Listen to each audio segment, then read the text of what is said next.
అందరికీ నమస్కారం. శ్రీ పద్మ పురాణ అంతర్గత సంపూర్ణ కార్తీక మహాపురాణము నిత్య పారాయణ గ్రంథము 19వ రోజు పారాయణము సప్తమాధ్యాయము. నారదుడు చెబుతున్నాడు.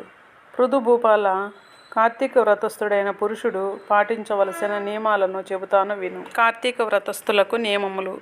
ఈ వ్రతస్థుడు మాంసము, తేనె, రేగుపండ్లు, నల్లావాలు, ఉన్మాదకాలను భుజించకూడదు. పరాన్న భుక్తి, పరద్రోహం, దేశాటనలు త్యజించాలి. తీర్థయాత్రలు మాత్రం చేయవచ్చును.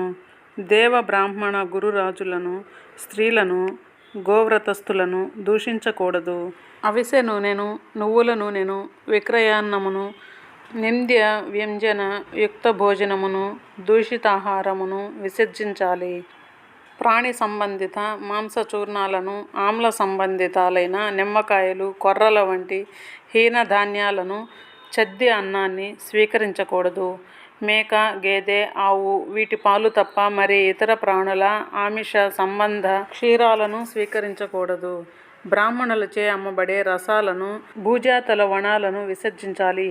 రాగి పాత్రలలో ఉంచిన పంచగవ్యం, చిన్న చిన్న గుంటలలో ఉండే కుళ్ళు, దైవానికి నివేదించబడని అన్నం ఈ మూడు మాంసతుల్యాలుగా చెప్పబడుతున్నాయి కనుక వాటిని విసర్జించాలి. బ్రహ్మచర్యాన్ని, భూసేనాన్ని పాటించాలి. ఆకులలోనే భోజనము చేయాలి.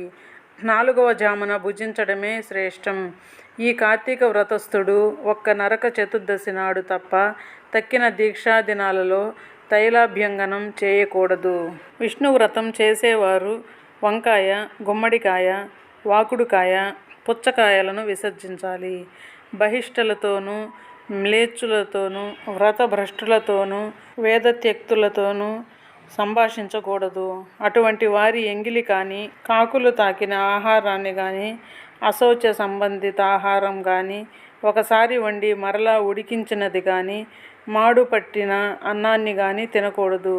తన శక్తి కొలది విష్ణుప్రీతికై కృత్యాదులను చేయాలి.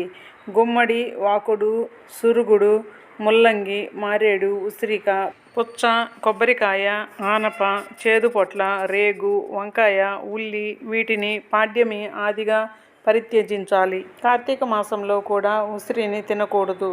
ఇవేగాక ఇంకా కొన్నిటిని కూడా వర్జించాలి.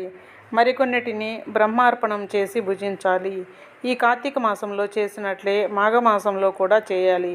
కార్తీక వ్రతాన్ని యథావిధిగా ఆచరించే భక్తులను చూసి యమదూతలు సింహాన్ని చూసిన ఏనుగు వలె పారిపోతారు. 100 యజ్ఞాలు చేసిన వాడు కూడా స్వర్గాన్నే పొందుతున్నాడు. కానీ కార్తీక వ్రతస్థుడు మాత్రం వైకుంఠాన్ని పొందుతున్నాడు.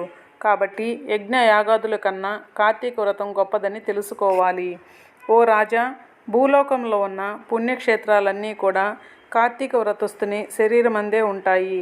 విష్ణుజ్ఞ వశవర్తులైన ఇంద్రాదులందరూ రాజును సేవకులు కొలిచినట్లుగా ఈ వ్రతస్థుడిని సేవిస్తారు. విష్ణు వ్రతాచరణ పరులు ఎక్కడ పూజింపబడుతుంటారో అక్కడి నుంచి గ్రహ, భూత, పిశాచ గణాలు పలాయన మంత్రాన్ని పఠిస్తాయి. యథావిధిగా కార్తీక వ్రతం చేసేవారి పుణ్యాన్ని చెప్పడం చతుర్ముఖుడైన బ్రహ్మకు కూడా సాధ్యం కాదు. ఈ కార్తీక వ్రతాన్ని విడవకుండా ఆచరించేవాడు తీర్థయాత్రలు చేయవలసిన అవసరమే లేదు. 7వ అధ్యాయం సమాప్తం. అష్టమాధ్యాయము ప్రజారంజనశీల పృథునృపాల. ఇక ఈ కార్తీక వ్రతోద్యాపన విధిని సంగ్రహంగా చెబుతాను విను. ఉద్యాపన విధి. విష్ణు ప్రీతి కోసము, వ్రత సాఫల్యత కోసము కార్తీక శుద్ధ చతుర్దశి నాడు వ్రతస్థుడు ఉద్యాపనం చేయాలి. తులసిని స్థాపించి దాని చుట్టూ తోరణాలు గలది, 4 ద్వారాలు కలది, పుష్ప వింజామరలచే అలంకరింపబడినది అయిన శుభప్రదమైన మండపాన్ని ఏర్పరచాలి. 4 ద్వారాల వద్ద సుశీల, పుణ్యశీల, జయ, విజయులనే 4 ద్వారపాలకులను మట్టితో నేర్పరచి వారిని ప్రత్యేకంగా పూజించాలి. తులసి మొదట్లో 4 రంగులు గల ముగ్గులతో సర్వతోభద్రం అనే అలంకారాన్ని చేయాలి.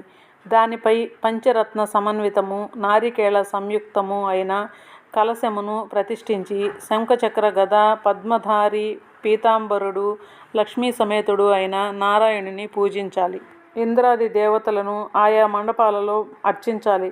శ్రీ మహావిష్ణువు ద్వాదశి రోజున నిద్ర లేచి త్రయోదశి నాడు దేవతలకు దర్శనమిచ్చి చతుర్దశి నాడు పూజనీయుడై ఉంటాడు కనుక మానవుడు ఆ రోజున నిర్మల చిత్తుడై ఉపవాసముండి విష్ణు పూజను విధి విధానంగా ఆచరించాలి. గురువు యొక్క ఆజ్ఞ ప్రకారం శ్రీహరిని సువర్ణ రూపమందు ఆవాహన చేసి షోడశోపచారాలతోనూ పూజించి పంచభక్ష్య భోజ్యాలను నివేదించాలి. గీత వాద్యాది మంగళధ్వనులతో ఆ రాత్రి సేవించుచు నుండి మరునాడు ప్రాతకాల కృత్యాలు నెరవేర్చుకొని నిత్యక్రియలను ఆచరించాలి.